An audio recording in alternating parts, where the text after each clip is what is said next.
Dungeons & Dragons has one problem, one crisis, as some call it, that has persisted for 50 years and spread its way into numerous other role-playing games. But finally, D&D is making one simple change to its upcoming starter set, Heroes of the Borderlands, that aims to solve this problem once and for all for the betterment of all TTRPGs. So, I'm Bob. This is where we learn how to have more fun playing RPGs together, and no, I'm not being hyperbolic about this. It is impossible to overstate either the significance of this problem or the significance of D&D starter sets to all role-playing games, and I'll gladly explain why right after I assure you this video is not sponsored by or in any way affiliated with D&D or its parent companies. We got a cool independent RPG sponsor today that I'm excited to share with you a bit later. I don't know if you could hear that, but we almost had a plane interruption during my good long take there. First, the problem. The Dungeon Master Crisis, aka Game Master Shortage, describes the familiar phenomenon of there being way more people who want to experience these games as a player, usually an individual character, than as the game master who runs the show. And we all know this problem through other terms, like the Forever GM, who runs games year after year, never getting to be an individual character because everyone else in their group refuses to be the game master for one reason or another. And like me, I'm sure you've experienced this problem firsthand through wanting to try a new RPG, but wanting to try it as a player before trying it as a game master. Pour one out for the Forever GMs. And I want you to really think about this if you enjoy RPGs. A moment of silence for all the games unplayed, the worlds unexplored, the crits never rolled, because someone was a little too nervous or a little too busy to be the game master.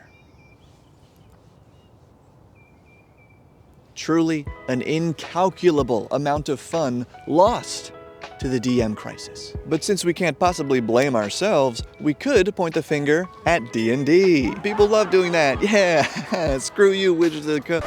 Oh, wait, what's that? It was Gary Gygax who started the DM crisis? And Nature Break, yeah, here's a cool deer jawbone, and a little further afield, though I'm not gonna get close because it's pretty nasty. Just a whole bunch of fur just left over there. This guy really got torn up out here, which is probably what's happening to me in the comments after that last statement. So we'll address that right now. So, okay, Jeff, hold on a minute.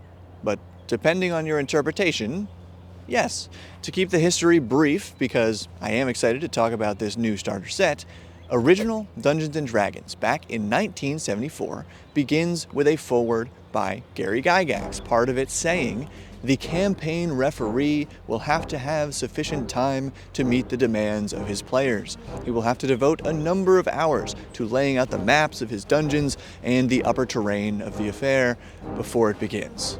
And he continues, "There should be no want of players, for there is unquestionably a fascination in this fantasy game, evidenced even by those who could not by any stretch of the imagination be termed ardent wargamers."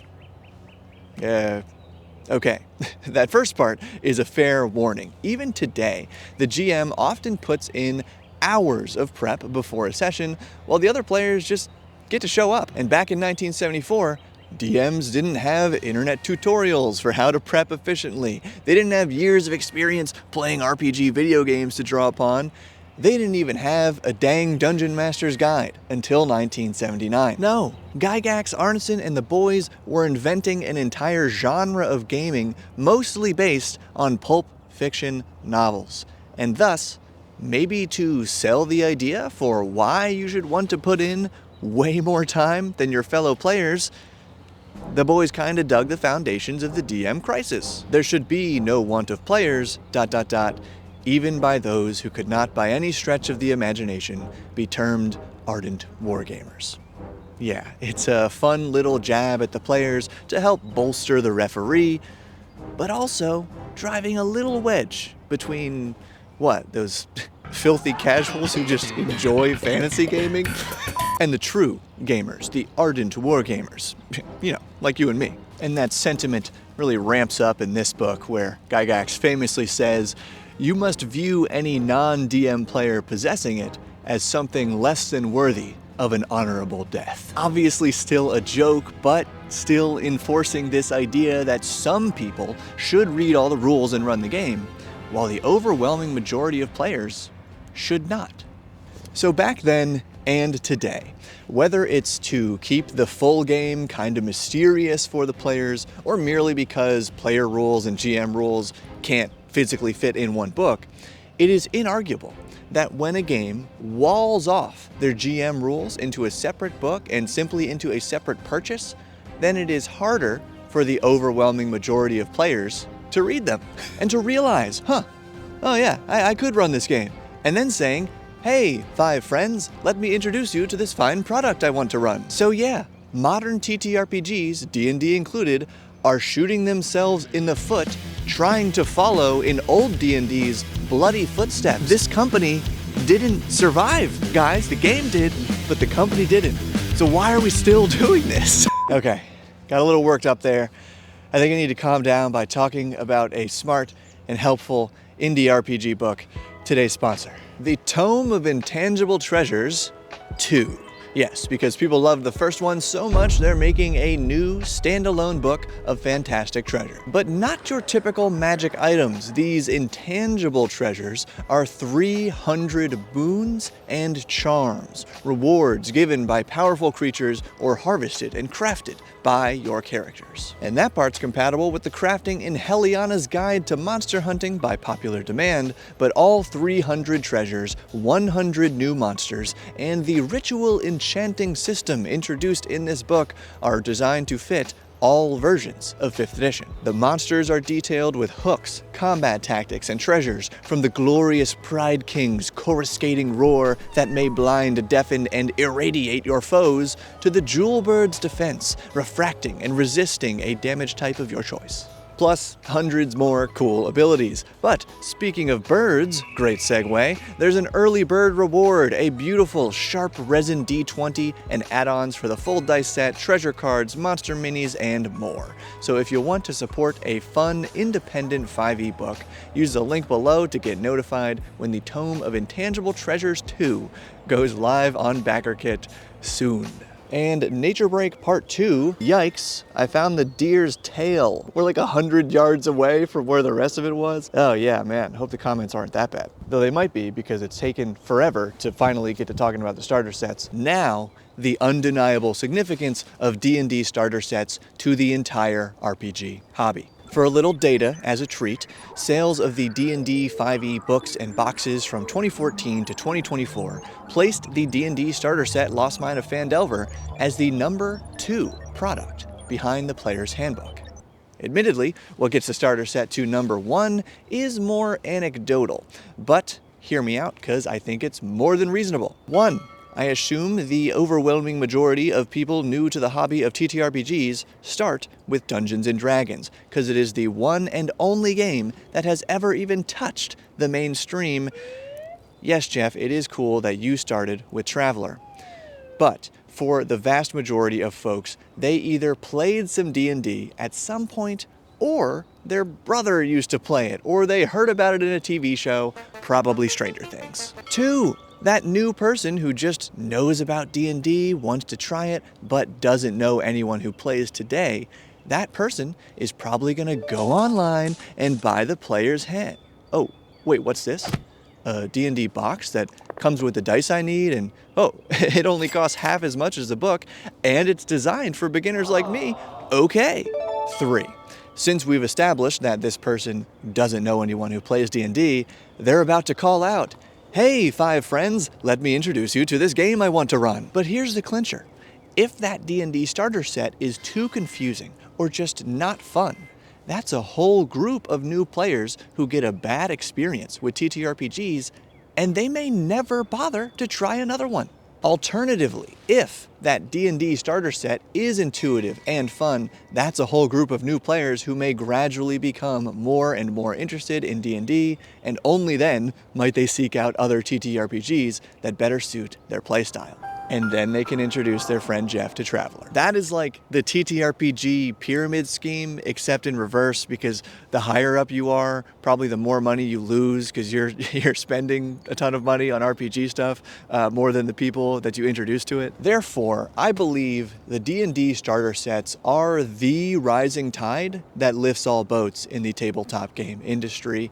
And I guess if we want to go back to the data, the real rising tide is probably Stranger Things, but you get my point. So, what the heck makes this new D&D starter set different, and how is it going to solve the DM crisis? Easy. Quoting from an article on Polygon based on a presentation by the lead designers, but we do know that cooperative DMing is already one of the set's inherent selling points. Crawford said, "The chunks look after themselves," meaning one DM can run a self-contained adventure, then the next can draw from overlapping NPCs and lore while starting and finishing their own session. That means this new starter set will actually encourage more players in the group to take turns being the Dungeon Master. It shouldn't be revolutionary. Okay, fun session guys, thanks. It's your turn to run next week. Here's the booklet. Demystifying the role of Game Master from their very introduction to the game, as it should be. Because GMing is not mysterious anymore. We have DMGs, we all have years of experience playing video game RPGs, and we have YouTube tutorials to learn how to prep efficiently, and we still have classic Pulp Fiction novels to inspire us. Back to the article. We're returning to a more old-school approach to adventure design, Crawford said, where the story emerges through play, rather than being something front-loaded that the DM has to manage. If true, that is incredible, because, guys, I have a confession to make. I recently put my copy of 5e Curse of Strahd in my RPG giveaway pile. I've owned it for like 7 years, and I've never run it. Partly because it's a long, front-loaded adventure, saying right at the beginning, this book is meant for you, the Dungeon Master alone. We recommend you read it all before you run it. And I get that, but I also have a job and chores to do and errands to run, so I bought the original Ravenloft module from DriveThruRPG. It's like 30 pages, and I can easily run that with Shadowdark or something. But the intentional return to emergent gameplay. And not only did my batteries die in the cold, but my batteries died in the cold like 30 seconds before that beloved train horn sound graced the video. But D&D's intentional return to emergent gameplay is one of the best possible outcomes we could have gotten here. Because you don't need to read a whole book first to do something like you walk into a room, a cave chamber. There's a tunnel extending on the far side, but between you and the tunnel, a chasm. You can't even see how deep it is, but you hear a strange whispering or writhing down below. And above the chasm, there's a hole in the ceiling with a strange, dimly glowing plant, a vine, hanging out of it. What do? You can just make up stuff like that. So what I'm trying to say, and what the new D&D starter set is saying, is that anybody can do this.